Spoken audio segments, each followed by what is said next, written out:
Augusto. Augusto ha. Oh, legit yan guys.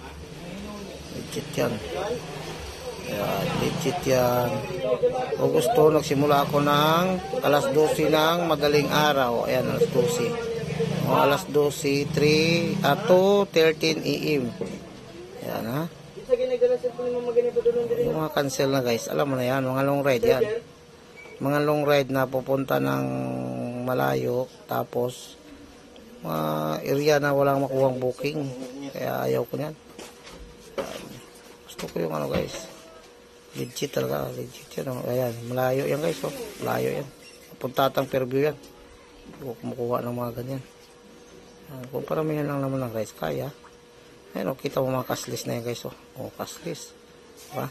Pero yung mga na-cancel na yan guys, alam na, mga malayo yan. Hindi mawasan mag-cancel ko. Ayan. Ito guys. Ayan alas 9. Alas 12 ako nagsimula guys. Alas 9:18 na umuwi na ako kasi umulan na guys umulan na. Kung di umulan yan guys, ano yan? Yari yan. Abot siguro mga 90 rides yun. Kung hindi umulan hanggang alas 12. So yun guys, thank you. Kaya walang imposible yung 80 rides.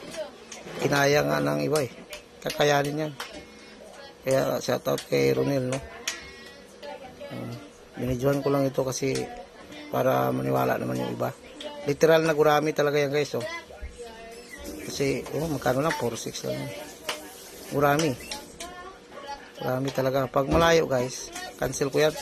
Cancel na yan itong Nitcube na yan guys ang pick up. Kinancel ko yan guys kasi papunta ka na yan South Caloocan. Ano mangyari sa'yo doon? Isang hatak ka na lang sa isang oras yan. Friday pa yan guys. Traffic yan. Diba? Araw ng Friday yan guys. Friday 82 booking. Diba?